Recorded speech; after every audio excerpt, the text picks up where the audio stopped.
Tonight's story is called The Yiddish Soldier in the Russian Army. Many years ago, more than 100 years ago, in Russia, there was a law.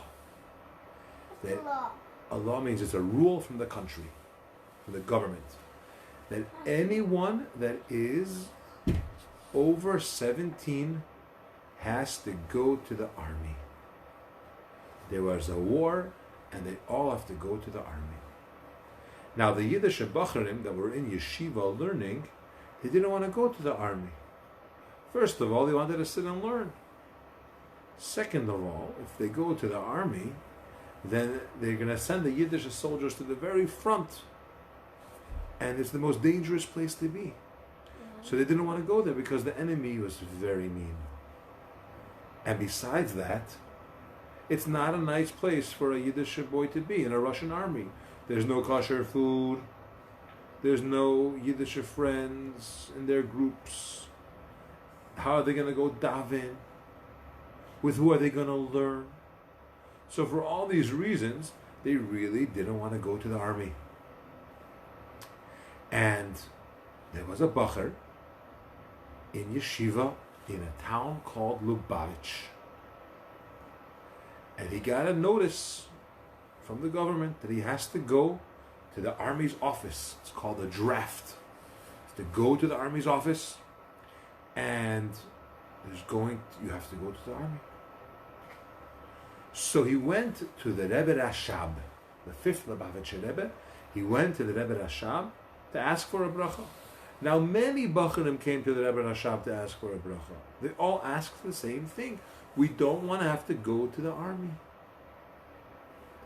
And when he came, the Rebbe Rashab told him, go learn how to be a moil. You know what a moil is? Someone that gives a bris. Learn how to be a moil. And when this Bacher walked out of the Rebbe Rashab's room, he said, uh-oh, I think I know what that means. I think it means that I am not going to be freed from the army. I'm going to have to go to the army. Because the Rebbe Rashab didn't say, here's a bracha that you don't have to go to the army. He didn't say, here is a bracha that they're not even going to take you or accept you. Because if you weren't strong enough, or you weren't feeling good, they wouldn't take you to the army. And the Rebbe Rashab told him, go learn how to give brisen. Okay? So a chassid listens to his Rebbe right away. He went to the yeshiva and he learned how to become a moil.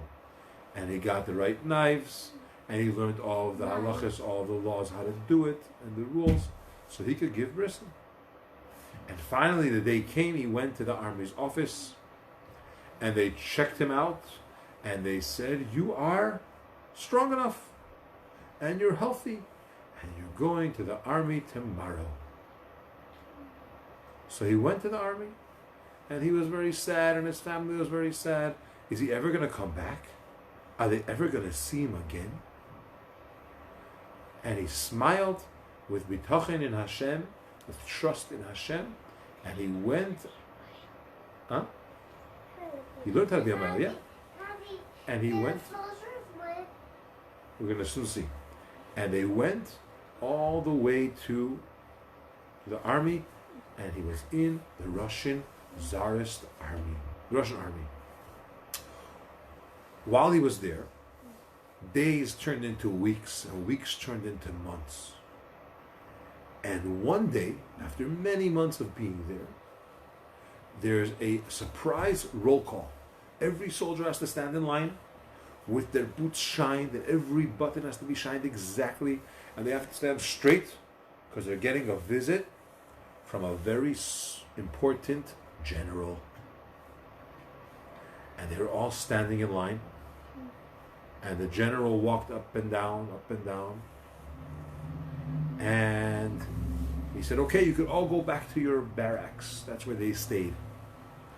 And he went back to where he was staying, and a little while later, a general comes into his barrack and says, you come with me.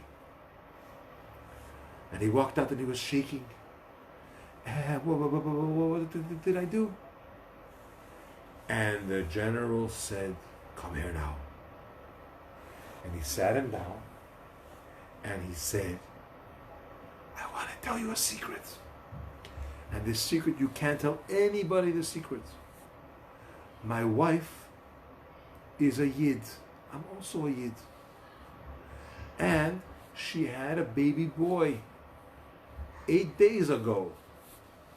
And today I need to do a bris. And I heard that you know how to give brisin. So come with me quickly. And they came to his house. And the general said, I'm not going to stay here for the bris because I don't want to get in trouble. Because in Russia at that time you weren't allowed to make brisin. And this bacher gave the baby boy a bris on his 8th day. It was such a special mitzvah that he did. And when he was finished, the general said, you come here. And he said, what do you want for a reward? And guess what he said? Very good. I don't want to be in the army anymore. Get me out of this place. Get me permission to leave. And he said, okay, but I can't do it right away because people might realize what happened here. So, wait a few weeks. And a few weeks later, a different general came in and said, you, come here. And he said, see this paper? I don't know why, and I don't know from who, but we got a paper from the head general of the whole army that you are released. You're free to go home. You don't have to come back to the army. Why doesn't it, what does the paper say? The paper gives special permission with a stamp from the Russian army. Yeah. And then he gave it to the Bahar. He gave it to the Bacher and he was able to go home. And you know where he went? He went straight to the Rebbe Rashab. And he went to the Rebbe Rashab and he said, Rebbe, thank you so much for your brachas and thank you for telling me to become a moil. I did a bris and I got out of the army. And the Rebbe Rashab said, you know something? You know why I told you to become a moil? Not because I wanted a way for you to get out of the army. The main reason was because I knew that there's people that need to have a bris and there's not enough moilim. And because there's a general in the army who, even though he doesn't look like a Yid, he's not acting like a Yid, but his Yiddish baby is going to need a bris. And you were able to do that mitzvah and have the special zchus, the special merit, to go and give him his bris. And when you finish that job, that mission, that purpose, you don't have to be in the army anymore. Yeah, but all he did in the army was just what did he do the whole time in the army? They learned how to use guns and how to train, how to run, How to train? how to do. What's train? Train is practicing and do all these different things. You need to learn how to And run then- like a certain way. Right. It's really fast. Baruch Hashem, he got to do a mitzvah and he got to get out of the Russian Train. army. A gute Nacht. Schlaf gesundheit. Thank you all for watching. Have a wonderful night. Tomorrow night is Shabbos, so we're not going to have a story. We'll have a story, but it's not going to be live on Facebook. So have a wonderful Shabbos, everyone, and we'll see you soon.